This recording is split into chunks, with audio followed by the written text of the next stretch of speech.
Because you're friends, aren't you? Of course. I mean, this wasn't, my favorite moment of our friendship. Larry David is using his pen to point out what he sees as Bill Maher's misguided meal with the president and his even more misguided monologue. Just for starters, he laughs. I'd never seen him laugh in public. I don't need to be lectured on who Donald Trump is. Just the fact that I met him in person didn't change that. He's Hitler. He's a monster. But I eventually concluded that hate gets us nowhere. I knew I couldn't change his views, but we needed to talk to the other side, even if it had invaded and annexed other countries and committed unspeakable crimes against humanity. And I realized I'd never seen him laugh before. Suddenly, he seemed so human. To use the Hitler thing, first of all, I just think it's kind of insulting to 6 million Yes. dead. I just think it's kind of insulting to 6 million dead Jews, like that should kind of be in its own place in history. And, I know people can say, well, we're just comparing it in this way. Well, it's an argument you kind of lost just to start it. It's just, look, maybe it's not completely logically fair, but Hitler has really kind of got to stay in his own place. He is the goat of evil. And we're just going to have to, I think, leave it like that. So it's actually flattering that people really think that I have somehow this importance, which I plainly don't. It's ridiculous. I was offered a chance to actually sit down for an extended period of time in a private setting with the one person who has dominated all of our lives, whether you like him or not, for the last 10 years. That's just not deniable.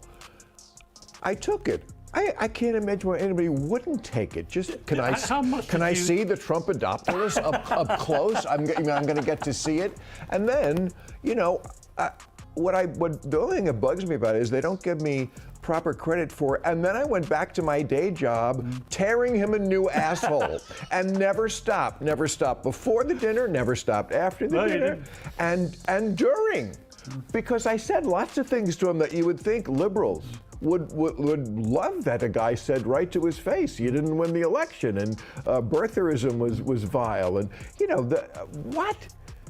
I said to him, you're scaring people. Why do you want to scare people so much?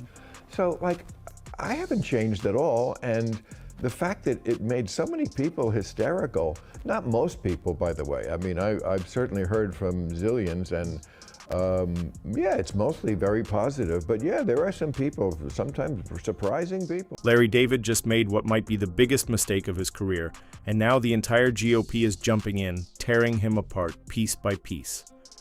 On a recent show, Bill Maher and Piers Morgan joined forces and completely exposed the double standards. And hypocrisy Larry David and much of the left have been pushing right in front of everyone. They didn't hold back, calling out the fake outrage, the shifting narratives, and the way the woke crowd keeps trying to twist reality. And trust me, what you're about to see is just the start. You won't want to miss a second of it. Of course. I mean, this wasn't, my favorite moment of our friendship, but, look, I don't want to get in too much into that, but I think the minute you play the Hitler card, that's what I think. You've lost the argument. Yes. And also, I must say, come on, man. Hitler, Nazis, nobody has been harder about and more prescient, I must say, about Donald Trump than me. I don't need to be lectured on who Donald Trump is. Just the fact that I met him in person didn't change that. And the fact that I reported honestly is not a sin either. But, to use the Hitler thing, first of all, I just think it's kind of insulting to 6 million dead Jews, like that should kind of be in its own place in history. And, I know people can say, well, we're just comparing it in this way. Well, it's an argument you kind of lost just to start it. It's just, look, maybe it's not completely logically fair, but Hitler has really kind of got to stay in his own place. He is the goat of evil. And we're just... Of the most surprising reactions came from Larry David himself, who's supposed to be a longtime friend of Bill Maher. Even though Bill made it clear that he's still very much a liberal, the woke crowd didn't buy it for a second. They never do. Instead of listening, they just dug in even deeper, sticking to the same ideas and strategies that have been backfiring on them all along. It's like they refuse to learn, even when the truth is staring them right in the face. One of the problems with the far left is that their ideas of purity are so unrealistic, if nothing else, in a country where, Trump did win 2 elections. Yeah. I mean, you just can't write off. I know I saw it after the election. There was a lot of people who, some I know and some are friends, but their whole attitude was, we're a bad country. That's what it is. We have nothing to be sorry about with the way we ran our election, or it's just, we thought the country was full of good people, and they're actually full of really shitty, horrible people. Deplorables, that whole thing, calling them and thinking of them as deplorable. And I just don't think of a Trump voter as necessarily deplorable. He could be, absolutely. And so could someone who voted for Kamala Harris be deplorable in their own way. Now, it's also not equivalent. I make no fuzz on it all the time. I'm very clear about it. I think the right is more dangerous.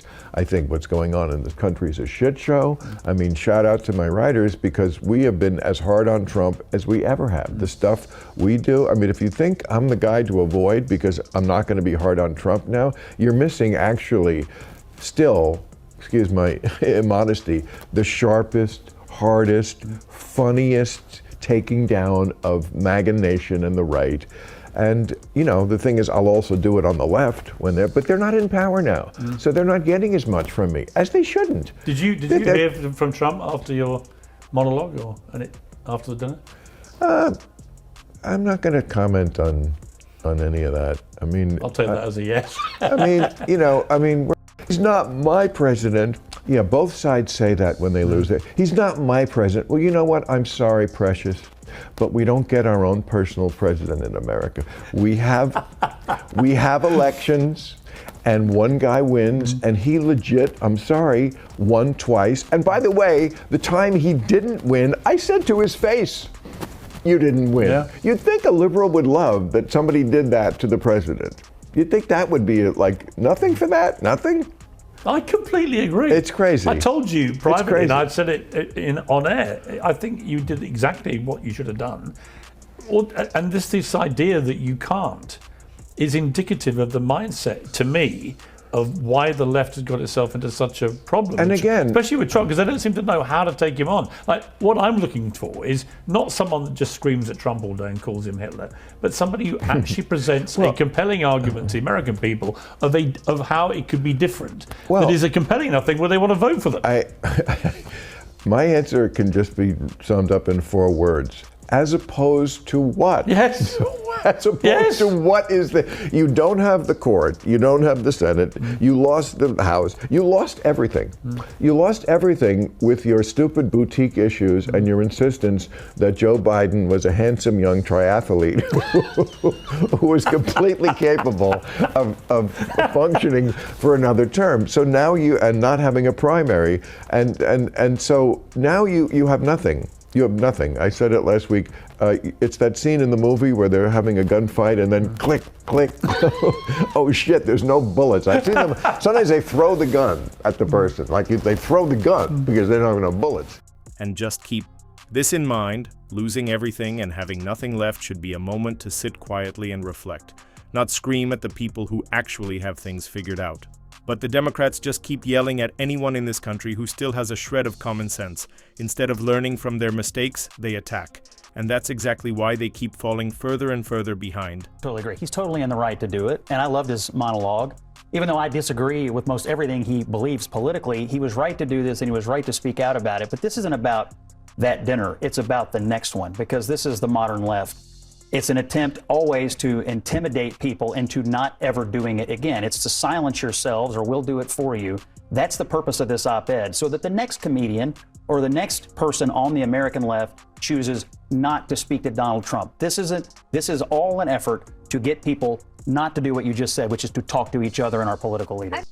What Scott Jennings said here is absolutely true. And honestly, you can feel it.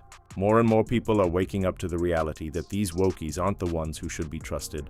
The mask is slipping, and no amount of yelling, crying, or outrage is going to cover up the truth anymore.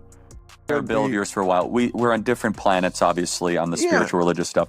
But when you spoke against the woke, that for me was a proving moment. And I have to say something, and this is 100% true. You had more moral courage than pastors that I know that went along with the woke crazy train. And you deserve credit for that because it was of high cost. Until we get rid of that shit, they're never going to win another election. I agree. They're not going to take political advice from me. No, but they might from me. They could. And they should. Not the 10%, but that's 10%. But they're very loud. They're very loud, but that's it. And I, as FDR once said, I welcome their hatred because they're just, first of all, they have no integrity.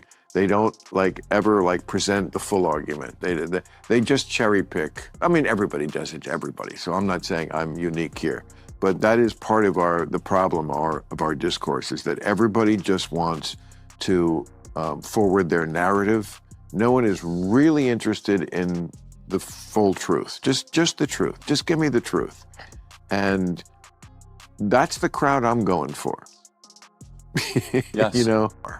Because I'm supposed to get on the short bus to Crazy Town with them, and I won't. And yet I'm still a liberal, and still we probably could argue all day about Donald Trump and what he's doing, which I'm not down with. But, it's always the people who are closest who think, oh gosh, you shouldn't have. You're a traitor somehow. I was going to ask, is it because they thought you were one of them and that... I am one of them. They're not one of me. Okay. It's the liberals who have... So they've left you, not you left. Yeah, well, I feel like there's...